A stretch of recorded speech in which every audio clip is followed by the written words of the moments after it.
Eu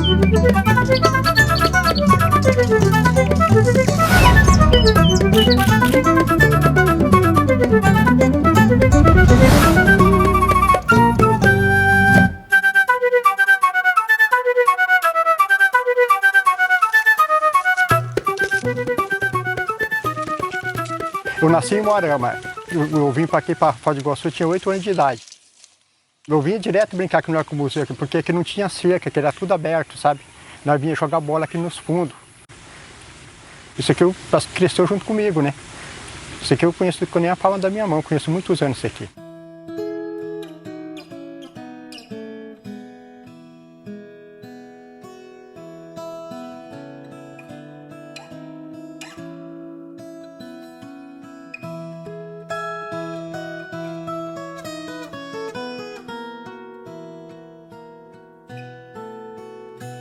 Então temos plantas apenas do nosso bioma.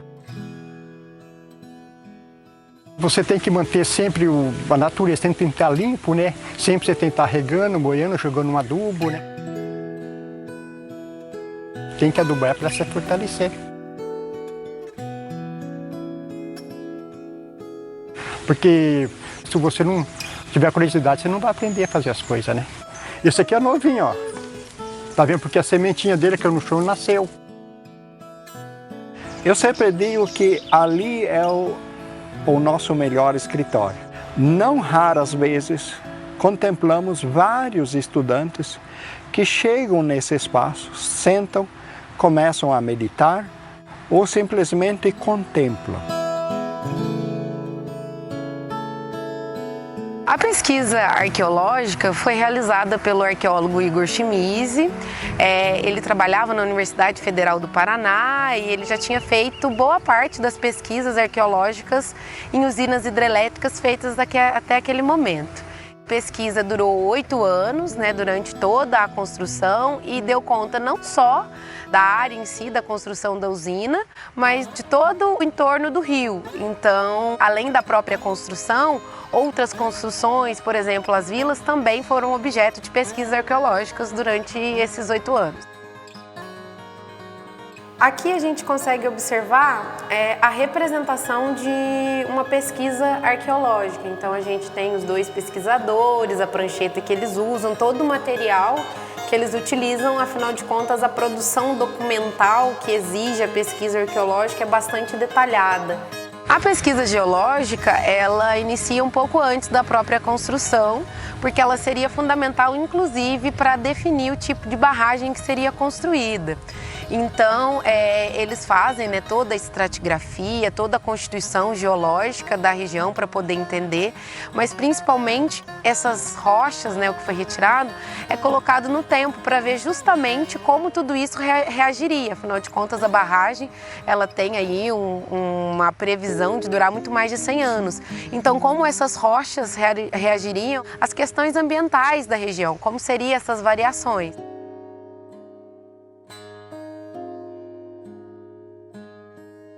Tudo isso é representado aqui porque fez parte, né, das inúmeras pesquisas para poder realizar a construção da usina.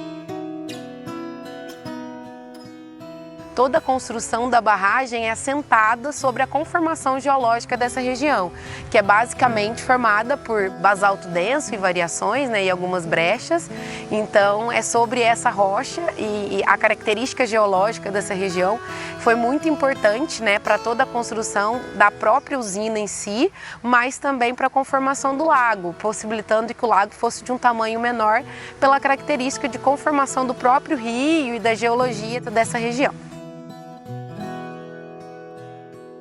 A pesquisa botânica, que também complementou todas as pesquisas que foram realizadas, foi feita pelo biólogo Evaldo Butura. Foram encontradas, né, mais de 900 espécies na região, algumas delas até característica de períodos históricos, pré-históricos, tipo Mesozoico, Paleozoico. E uma das questões importantes que ele fez é que, além de reconhecer, né, toda essa vegetação desse território, ele também trouxe a importância da etnobotânica. Então ele percebeu ao longo das pesquisas que mais de 100 dessas espécies eram utilizadas pelos indígenas como plantas medicinais. Ele, inclusive, fez um livro dessas plantas. E outro detalhe interessante dessas pesquisas é que ele também denominava, além do nome científico, ele também denominava em Guarani, como os indígenas da região conheciam essas plantas. Então, além do aspecto aí físico, biológico, ele também trouxe o aspecto cultural da relação com essas plantas. E esse conhecimento gerado por essa pesquisa é o que baseia até hoje as ações, né, de preservação e de restauração da Mata Atlântica, né, da mata nativa da região.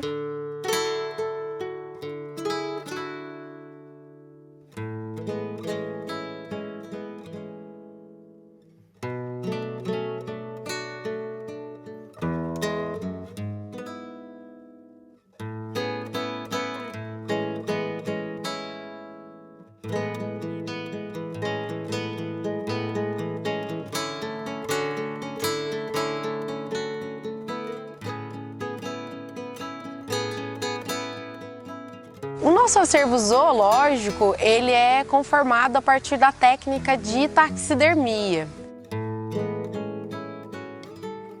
Existem dois tipos, existe a taxidermia, que é a mais comum, que é a taxidermia científica, que é feita mais comumente pelos biólogos para poderem entenderem, visualizarem a questão mais técnica dos animais.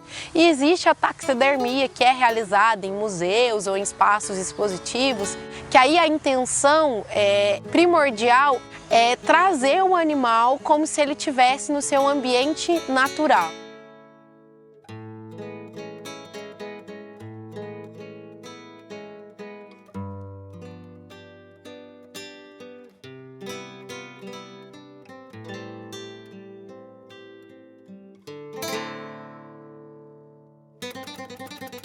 É muito gratificante pegar a peça, às vezes está danificada, e você trazer ela quase vida novamente, trazer aquele brilho que a taxidermia ela é feita para deixar o animal, apesar de ele estar morto, ele mais parecido possível como ele é em vida. Então, quando você consegue trazer de novo esse brilho, ele é gratificante, trazer de volta essa vida novamente para o animal.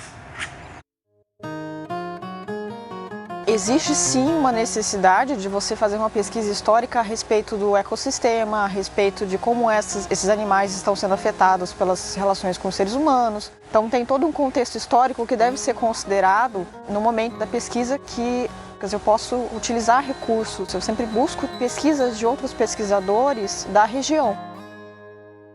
Quando o objeto está muito degradado, a gente precisa estabilizar esse objeto. Aí se faz uma higienização, cola partes soltas, faz pequenos reparos. E a restauração em si é uma restauração completa, não exatamente como o original, porque isso não é possível. O objeto, do modo como ele está, faz parte da história do objeto. Então a gente tenta chegar o mais próximo possível do original, mas não o original.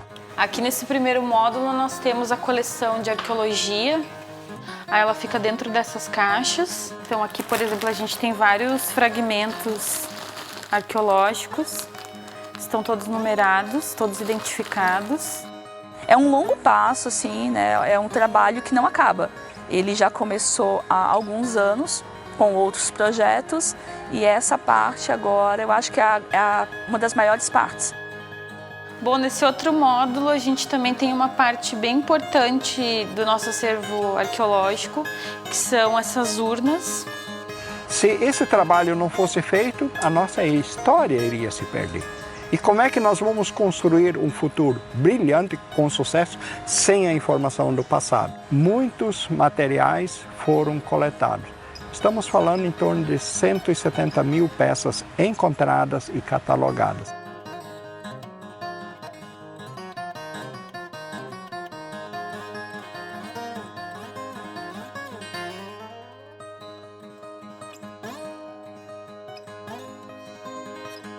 Aqui a gente tem um pouco da história mesmo da presença, né, humana, das pessoas dessa região. Então a vida daqui era, ainda hoje, né, existe uma presença muito marcante da atividade rural, então era uma vida simples. Aqui a gente tem um exemplo, né, das famosas casas de madeira, que é bem característico dessa região. E aqui a gente tem um acervo etnológico, etnográfico, né, que era utilizado por essas pessoas.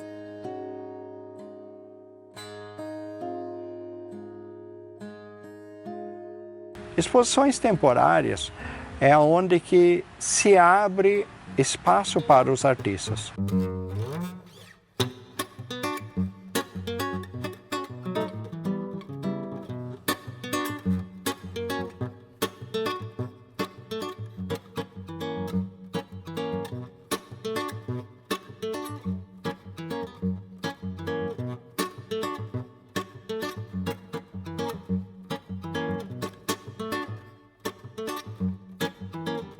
Então, inúmeras dezenas de exposições já passaram por ali.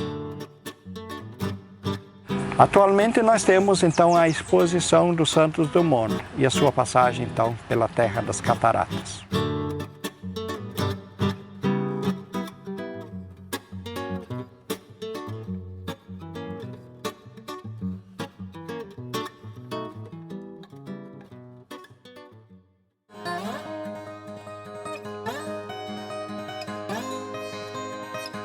Ciência na Esfera, ele é um equipamento que foi desenvolvido pelo Centro Oceanográfico da NASA. Ele é utilizado principalmente para ilustrar fenômenos climáticos, meteorológicos, também para ilustrar o nosso planeta e outros planetas do Sistema Solar, como fora do Sistema Solar. Então aqui em Júpiter, inclusive a gente pode observar essa bolinha aqui, é uma tempestade que ela já é observada há mais de 100 anos. Desde as primeiras observações de Júpiter, ela já estava lá. Uma tempestade gigante, 2 vezes o tamanho da Terra. O objetivo dele é ser utilizado como uma ferramenta educacional. E também é possível a gente utilizar como em aulas de geografia, de ciências, de biologia, de matemática. Enfim, é uma ferramenta educacional muito importante que a gente tem aqui no Ecomuseu.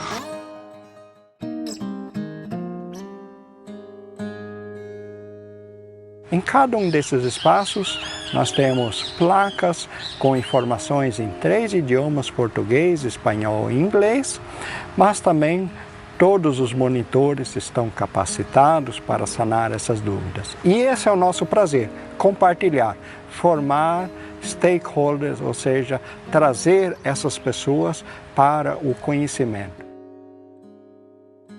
O Ecomuseu, ele está tendo uma grande oportunidade nesse momento para inovações.